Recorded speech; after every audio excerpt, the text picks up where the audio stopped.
On va aussi restituer rapidement le rapport et je vous demande après, on va circuler une liste, les personnes désireuses de ce rapport, qu'ils nous écrivent leur boîte mail et puis on va les envoyer. Et ce rapport, c'est l'intégralité de la rapport de 2016. Donc malgré les difficultés que l'association subit, on a promis à nos partenaires qu'à chaque représentation de l'ACPM à une atelier international, l'ACPM a l'obligation de restituer ce qu'elle a participé dans des ateliers internationaux et c'est ce que nous faisons chaque fois si on est invité à assister à une conférence internationale. Donc, depuis novembre jusqu'à maintenant, vous allez vous demander pourquoi. Parce que c'est le moyen financier, c'est le moyen financier qui pose. Et on a fait de tout remuer ciel et terre pour que la restitution ait lieu aujourd'hui. Et cette restitution, maintenant, c'est la radicalisation de jeunes. Et c'est la prévention de jeunes. Et le vivre ensemble. Donc, on va voir sur cette restitution-là tout ce qu'on a pris. Maintenant, ce qui m'a beaucoup encore préoccupé, lors de notre récemment visite mission au lac, on a découvert qu'il y a certaines régions du lac enseignent le système pédagogique nigérien. Et en tant que défenseur des droits des enfants et le président de l'Association pour l'enseignement coranique et la protection de ces enfants-là, j'ai demandé à un de ces dignitaires pourquoi vous faites ça alors que nous, au Tchad, on a notre système éducatif bien déterminé. Et ils disent que non, on préfère que ce système-là et ce système-là nous intéressent. Et ce système, c'est hors contrôle de l'État. Et ça, nous voulons tirer l'alarme de nos partenaires qui sont là avec nous, tels que la direction de promotion du bilinguisme, la direction de l'enfance, la direction des affaires religieuses du ministère de l'Intérieur, et le Conseil supérieur pour les affaires islamiques, et les partenaires financiers pour dire que maintenant, c'est la prévention, c'est la rénovation des écoles coraniques. À côté du lac Tchad, on a vu que ce système va à l'encontre de notre système pédagogique tchadien. Donc, il faut un travail, il faut de mobilisation, il faut la contribution de tout le monde pour réduire ce phénomène ou bien rénover les écoles coraniques qui sont dans la région du lac. Et je profite aussi de ce micro pour dénoncer le rafle de ce dernier temps pour les enfants mouadjirines. Je dis à l'État que ce n'est pas les enfants mouadjirines qui sont responsables de rester dans la rue. Ils sont poussés. S'il faut prendre des décisions, il faut prendre à ceux qui les envoient, à ceux qui donnent leurs enfants à des maîtres coraniques immigrants. Mais rafler les enfants, les mettre avec des gens qui sont plus âgés que d'eux, donc ça va à l'encontre aussi de la Convention et de nos textes juridiques tchadiens. Sur ce, je vous remercie et je vous souhaite bonne écoute de la restitution que je vais donner tout à l'heure, brièvement comme ça. Et je vous remercie. Merci.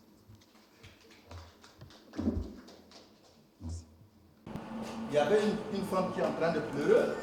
Il y a l'autre là qui l'a attrapé et l'autre a mis le pied et lui c'est l'autorité, ça c'est l'enfant, ça c'est les lois, ça c'est ce qu'il applique et ça c'est qui est le décideur. Donc, c'est eux qui ont mis la main pour que les lois ne soient pas appliquées quand on viole les droits de l'enfant. Donc, on a fait ça en guise d'un théâtre. Et puis, excusez-moi, donc on n'a pas le temps. Pourquoi jouer le théâtre? Donc, c'est ce que je viens d'expliquer. Et ça, on a fait une formation sur la radicalisation. Donc, quand on parle de radicalisation, on dit d'abord l'idéologie totalitaire. Et puis, la sensibilisation au discours complotiste, prétexte religieux, manipulation mentale, conflit d'identité, isolement, stigmatisation, tout ça mène à la radicalisation avec 8000 fonctionnaires. Ça, c'est en France. Les 8000 fonctionnaires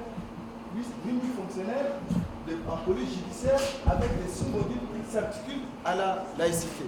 Et ça, le module, il nous a envoyé, si vous voulez, mais c'est avec des contextes français, mais est-ce que ça peut nous intéresser? Donc, il parle de tous les cliniques aux prisonniers, formation sur le phénomène mental, le mode de communication des adolescents, le pôle anthropologique, radicalisation islamique ou filière au djihadisme. Tout ça, ça parle de ça, les médias, de prévention contre les sites qui font de l'apologie complotiste, des vidéos de propagande, des passages de lacs ou des départs en Syrie. Tout ça là, il y en a dans ce module. Donc, comment décrypter les médias?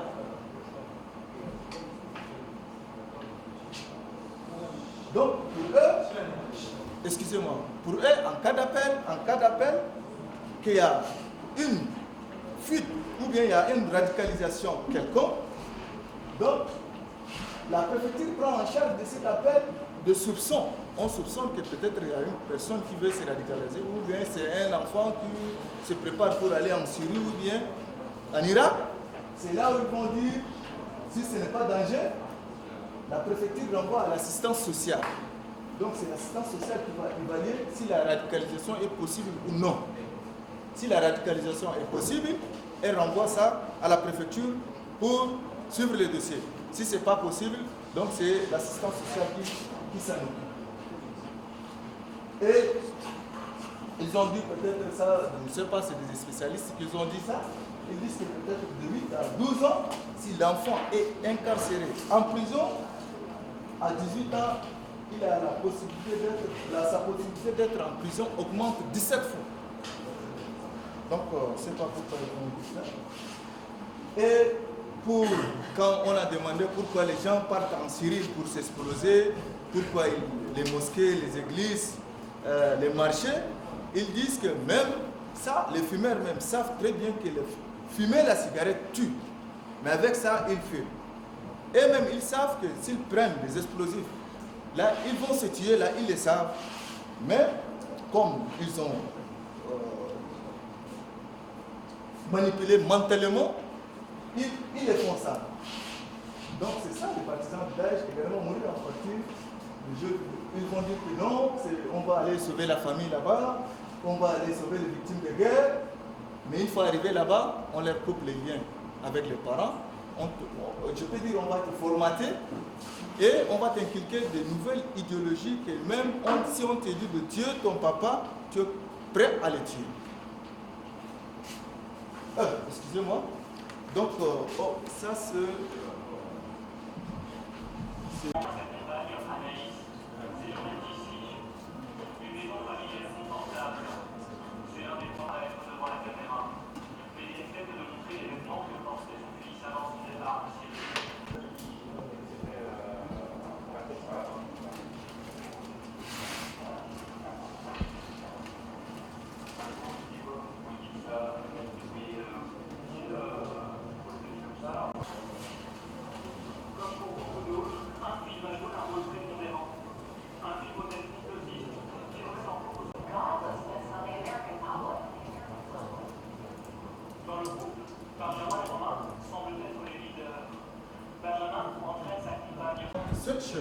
Ce chemin-là, c'est qui va prendre.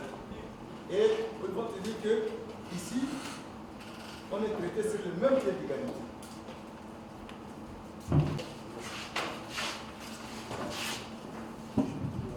C'est ce que je dis dans le discours. Maintenant, ici au Tchad, on met ceux qui ont tué, ceux qui ont volé, les petits, les grands, tous dans le même prison. Et ça, c'est très dangereux. C'est très dangereux pour les enfants, ou bien c'est très dangereux pour ceux qui n'ont pas commis des actes criminels. Donc, ceux qui font les contaminer. Donc, ça, c'est toujours. Donc, il faut acheter des armes pour se défendre. Donc, il voit que l'achat des armes, c'est bon pour lui, alors que les gens prennent des armes, quand ils se bien, ils ont des disputes, ils prennent et ils tirent sur quelqu'un. Et c'est voilà l'exemple. Il y a aussi les radicalisations religieuses, donc le mouvement radicaux dans toutes les religions, avec sa capacité, donc les anti-avortements en Europe, il a aussi parlé des États-Unis, et aussi la radicalisation religieuse au Tchad que nous vivons maintenant entre les sunnites, les tidjanites, les tafias. Donc, la troisième, c'est la radicalisation par cause. Par exemple, l'excision de filles. Et une fois là, je vais donner un exemple, parce que quand on était là, quand vraiment on a demandé, est-ce que maintenant vous êtes avec la loi 6 interdisant l'excision et le mariage précoce, qu'est-ce que vous en pensez? Quand on interroge, les autorités disent non, c'est bon, c'est la loi, on doit l'accepter, mais c'est le gouvernement qui a fait. Mais si on interroge la population lambda, ils disent non, le gouvernement est contre nous. Parce qu'il ne nous a pas consultés, parce que c'est notre tradition, et ils veulent que nous, on laisse notre tradition, nous, on ne les laisse pas. Et ça, si on leur dit, par la force, que vous devrez forcément laisser l'excision, c'est sûr qu'ils vont se radicaliser. Ils vont se radicaliser, on dit que non, ça c'est notre tradition. Mais on essaie de leur expliquer les méfaits de l'excision et le méfait des mariages précoces, c'est pourquoi la loi. Mais ils disent que c'est le gouvernement qui est contre eux. Comment on les parce qu'ils ne sont pas consultés. Je n'ai pas raison. En principe, ils devraient les consulter pour voter les lois là. Il y a les chefs coutumiers, il y a les chefs traditionnels. Qu'est-ce que vous en pensez sur cette loi? Mais c'est l'Assemblée qui a décidé à la place du peuple. C'est pourquoi il disait qu'il y a d'autres formateurs portugais qui dit que nous, on croyait que c'était en Afrique, mais il y avait un Africain qui a fait déplacer une exciseuse pour exciser sa fille au Portugal. Donc maintenant, on a fait une visite avec le jeune de la cité. On a eu à répondre avec eux, donc eux, ils interviennent aussi comme nous intervenons. Donc, ils font récemment fait un programme par an, ils doivent attirer autour des corps éducatifs pour verser autonomie des jeunes. Le de la vie, il faut se passer. Excusez-moi parce que nous, on n'a pas le temps, donc vous aurez ça dans. On va vous envoyer ça. L'obligation de les justifier aux donateurs. Donc, ils disent que c'est toujours. Si un particulier demande la permis de conduire, c'est 50 € par heure. Et comme ils ont subventionné, donc ils ont seulement 15 € par heure, soit 25 heures. Dans 25 heures, l'enfant apprendra déjà à conduire et il obtiendra aussi son permis de conduire. Il sera inséré dans la société. Donc maintenant, ce qui va radicaliser aussi les autres gens, tels que les musulmans qui ne connaissent pas bien le contenu du Coran, je peux le dire, ou soit sont peu violents. Le cas de Cameroun, c'est le cas du Cameroun. En voulant laisser la liberté de la presse en Irak, c'était vrai. Pourquoi? Parce que on ne peut pas dire que on respecte les droits et on peut aussi insulter quelqu'un que tu vois le plus cher de ta vie, comme le prophète Mohammed. Si moi, en tant que musulman, et que je vois ça, et on me dit que c'est telle personne qui a fait, quelle serait ma réaction? Au gouvernement, au lieu de dire, au gouvernement français, au lieu de dire, non, ça, c'est la limite.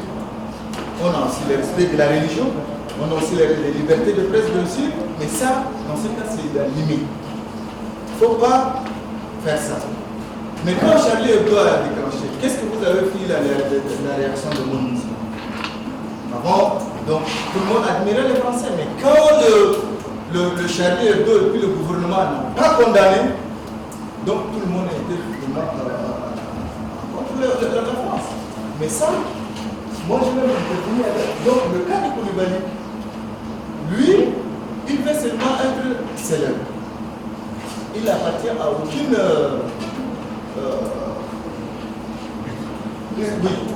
Donc, ce qu'il veut, il veut seulement que les gens parlent seulement en lui et puis il a fait ça.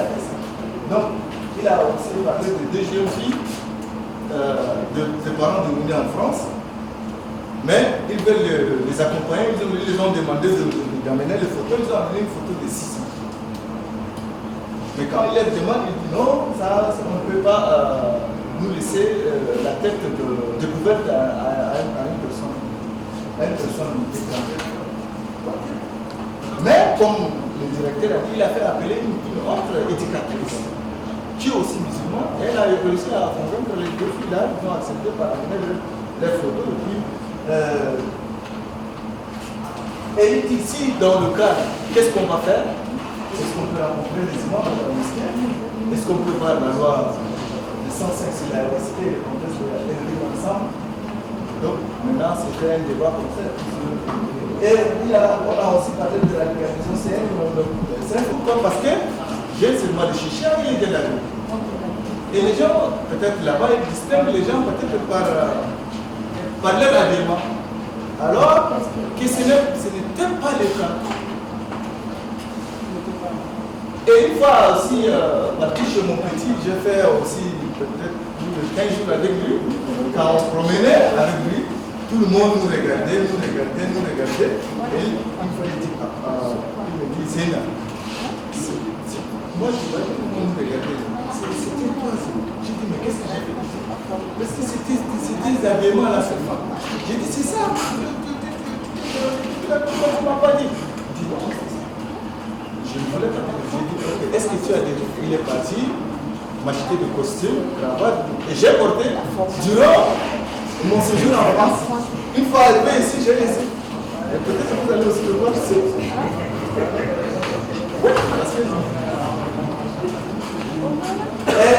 ça, les recruteurs ont leur langage, disons les langages de médecins et les discours d'un malade.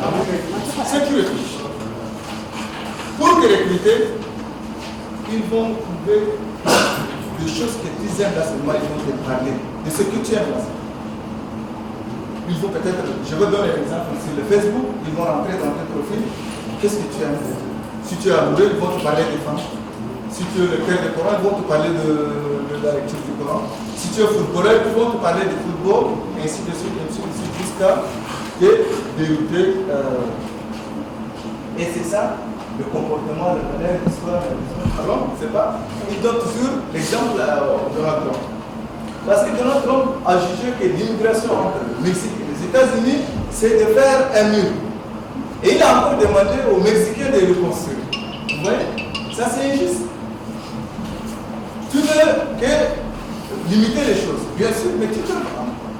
Avec ton argent, tu peux faire le mur, mais tu ne vas pas dire à quelqu'un qui vient chez toi pour travailler, et tu veux l'arrêter, et puis moi, tu t'arrêtes, et c'est toi qui vas faire le mur. Tu ne vas pas le faire. Et il a donné encore pourquoi Daesh et Israël ne se battent pas. Daesh et Israël, ils ont la même idéologie, ils ont la même identité, ils sont tous les deux radicaux. Donc, ils sont dans le deux poids, deux mesures. Donc, ils ne se battent pas. Le Daesh dit à Israël, moi je veux faire ça, toi tu ne vas rien dire. Israël dit à Daesh, moi je veux faire ça, toi tu ne peux rien dire. Et c'est comme ça que ça se fait. Et jusqu'à la fin, vous n'allez jamais entendre Israël et Daesh là, c'est pas ou bien l'État islamique ou la Qaïda comme ça. Jamais. Ok? L'homme peut être violent parce qu'il s'il est soumis à une inégalité, il peut être aussi violent. Pourquoi il fait la violence? Parce qu'il veut la liberté. Tous ceux qui font la violence, ce n'est pas seulement ceux qui font la violence, parce qu'ils font la violence pour avoir des libertés dans certains cas. Donc, on a beaucoup de prévention contre les maladies, ça c'est l'exemple. On a aussi la prévention primaire, ça c'est pour le vaccin. On a la prévention secondaire, une personne qui est déjà malade, mais on empêche que son maladie évolue et contamine les autres. Même l'obtention du visa, avant, tu peux même accueillir ton ami ou ton frère même à l'intérieur de l'aéroport. Donc tu restes là-bas, c'est lui qui va sortir pour trouver. Donc c'est tout. Il leur dit toujours, votre sécurité, vous n'avez pas de liberté. Et c'est là que les jeunes vont demander après. Donc voici, c'était moi en deuxième position, en chemise. Donc, parce qu'ils veulent tout contrôler. Et ils n'ont pas demandé aux jeunes pourquoi ils ont fait ça. Un jour à l'autre, les jeunes vont commencer se manifester.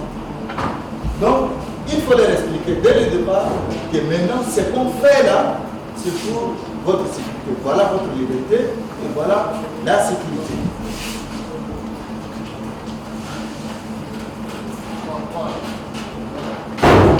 Ça, c'est le risque.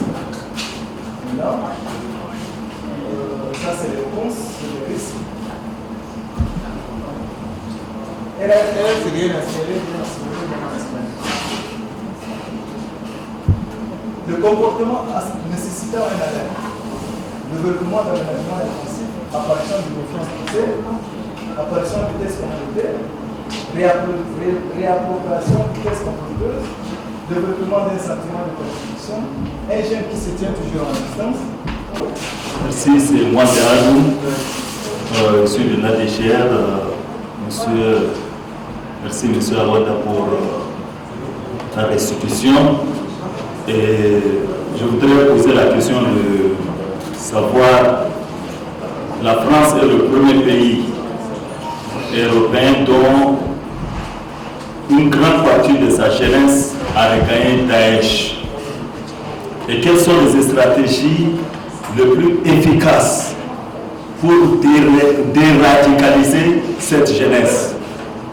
Quand on sait que jusqu'à maintenant, même de plus en plus, certains cherchent à partir à regagner Daesh. Alors, quelles sont ces stratégies les plus efficaces afin de stopper le départ de plus en plus de jeunes Français vers Daesh? Merci.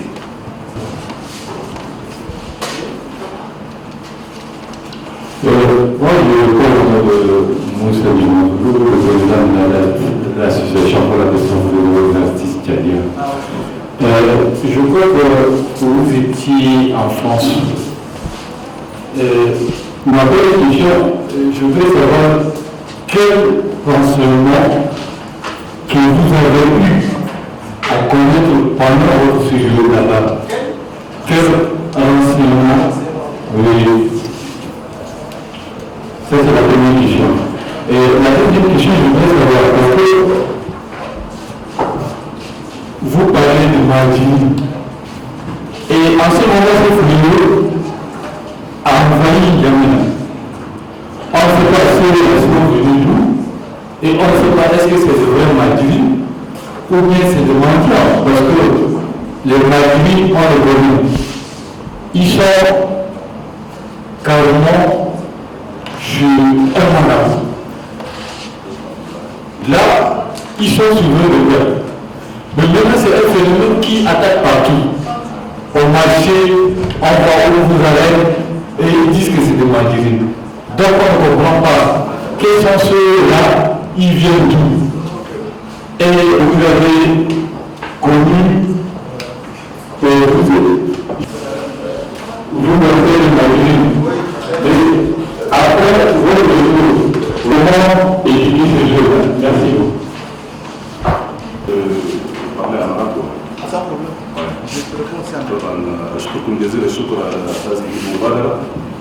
طبعا الورشه كانت قيمه وجيده جدا، ولكن لدي بعض الملاحظات حول النافذه اولا، ثم بعد ذلك هناك اسئله اقرا لحضراتكم. طبعا المعلومات والبيانات التي كتبت باللغه العربيه كلها تقريبا متسقه وقعت كلمه تركيب جمعيه وتصويبيه لورشه شيء من هذا القبيل. فالفكره كلها يعني معانيها تختلف عما ورد باللغه الفرنسيه، فارجو ان تراجعوا هذه الامر لاحقا. وحتى كلمه الجمعيه الشعار والاسم الموجود في اعلى النافذه غير متناسق، بالاضافه الى وقول فهناك 5 دول شاركت في المؤتمر العالمي او المؤتمر الدولي: فرنسا واللوكسمبورغ والبرتغال، بالاضافه الى الدول الافريقيه تشاد وبوركينا فاسو. على اي اساس تم اختيار هذه الدول ال5؟ هذا هو السؤال الواحد.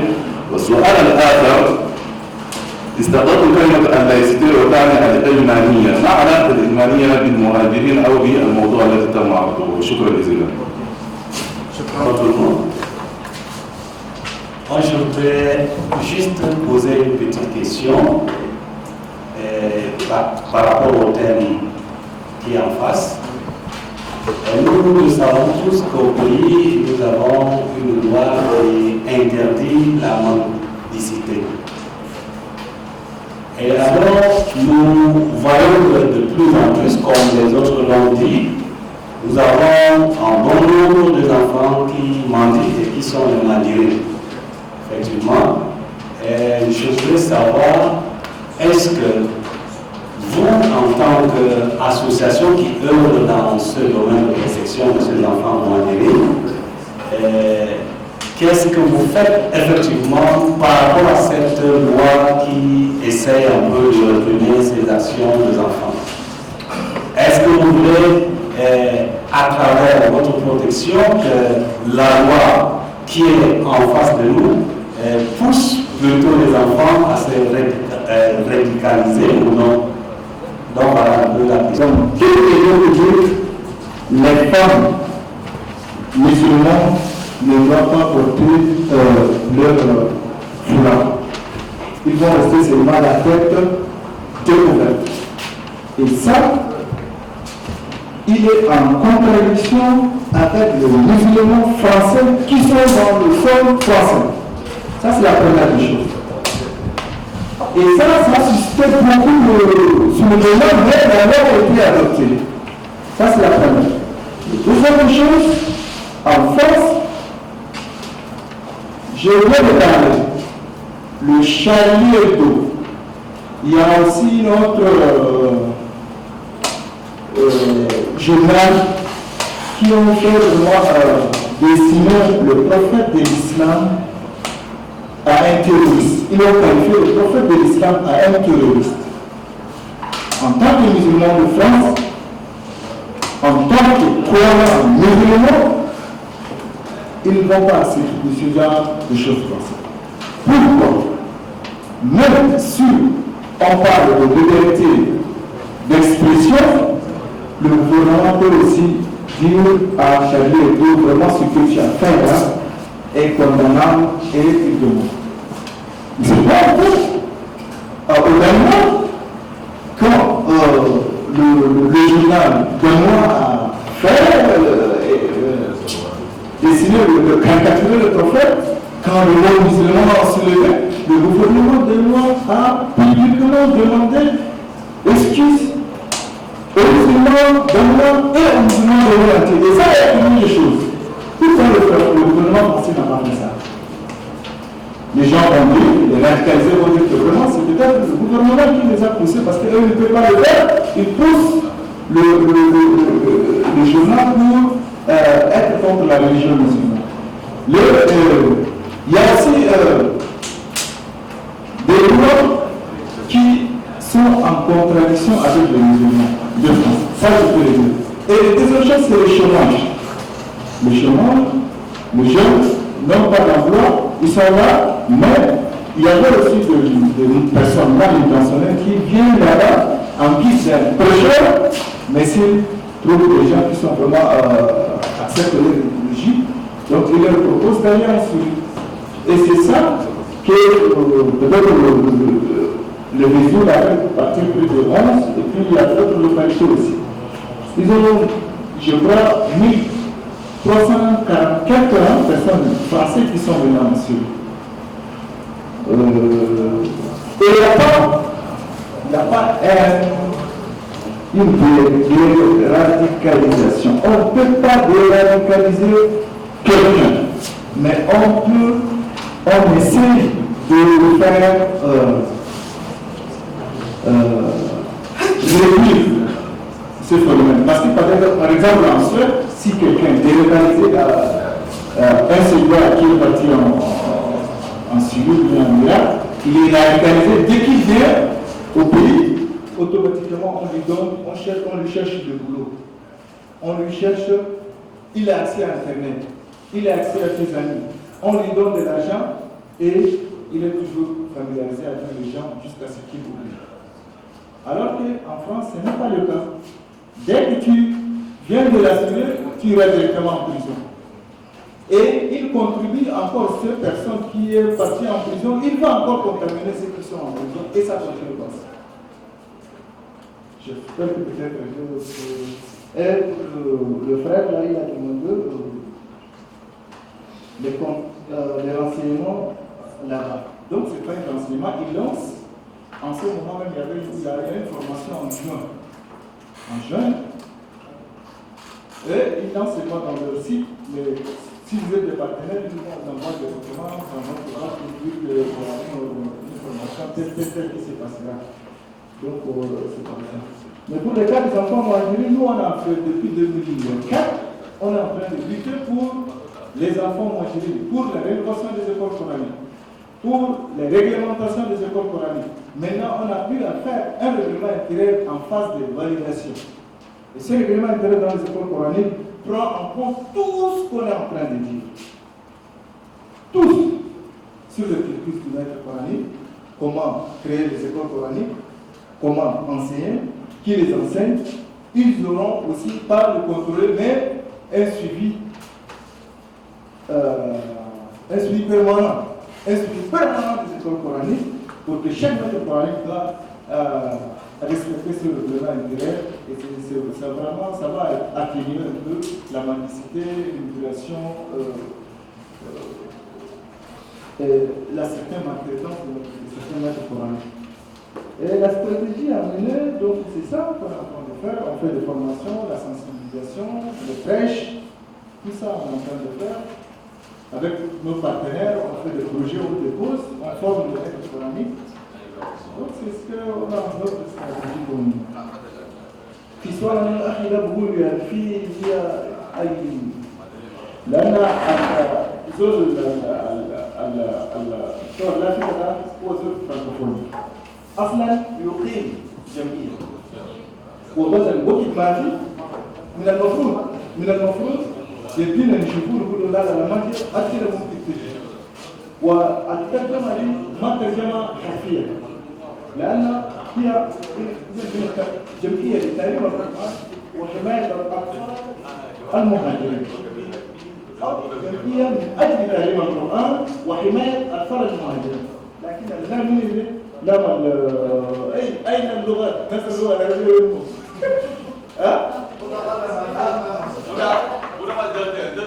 لا لأن درجة الرجال أصلا من أجل تعليم القرآن المفروض تتبع لكن الناس قالوا لا من أجل تعليم القرآن يعني يترجم حرفا جمال فلا بد خطوط جمعية لتعليم القرآن. ما جمعية تعليم القرآن. أوكي. لا نشوف. سمع. النص Ok.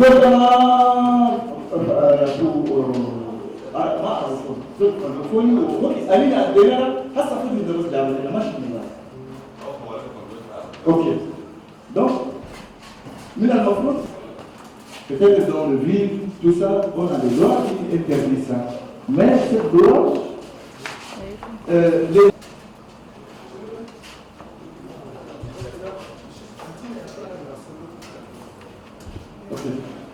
donc, et ce qui pousse à les radicaliser, un enfant moyen, s'il n'est pas suivi par un maître formé, et qu'il trouve quelqu'un, à chaque fois il lui donne 500 francs, chaque jour il vient, en lui donnant quelque chose, il lui dit un mot, si ce règlement est validé, il y aura des suivis pour que nos enfants ne soient pas dans les idées de personnes mal intentionnées. Merci. وكيف نقدرون الرد التربوي لكي الشباب ده يعني لا يكونوا متعصبين ويعيشوا بالسلام ويقبلوا التعايش معا ويكونوا الشباب صالحين للأمة وصالحين للمجتمع والبيئة المحيطة بهم. ده الشيء مشينا في باريس في شهر 11 2006 وهسه سوينا الورشة التسويقية. والتطبيق يكون في المدن كيف يعني؟ نعم. التطبيق يكون للتلاميذ كيف يشتغلون؟ أنينا سيفي لأن أنينا جمعية لتعليم القرآن وحماية أطفال المهاجرين من ضمن الناس الشاركوا في هذه الورشة، لأن أنينا خاصة الشباب بالعام ولكن المهاجرين بالصفة الخاصة، لأن حاليا أنينا قاعدين في أزمة عن الخطورة، أزمة عن التصعب، أزمة عن عدم الأمن في المنطقة هسه نتكلمنا فوقها التشاد. يعني بعد من المعلم خلال القرآنية حتى السلطات عندهم يعني التربية التعليم أنا بقول تعليم على ناس من نيجيريا، وتعليم على ناس من نيجيريا ده ما يلم بتعليم حقنا هنا تشاد. لما أنينا مشينا هناك في ميسيون مشينا لقينا مسألناهم قالوا لا أنينا ده ماشيين في تعليم حقنا تعليم على نيجيريا. أنا قلنا لهم لا أنينا في تشاد كلها عندنا تعليم خاص، تعليم يعني مفيد، خرجنا ناس ويعرفون في العالم، وكيف انتم تقول قال لا أنينا تعليم أنا نيجيريا ده مفيد، لأن ده شيء ده خطير مرات. فلا بد من الحكومة والشركاء والجمعيات اللي تقوم بالتعليم ده حتى يعني نوسوا ونطور الخلايا القرآنية حتى يعني تواكب هذا العصر، وحتى تلم بالبيداغوجية التربوية التشادية.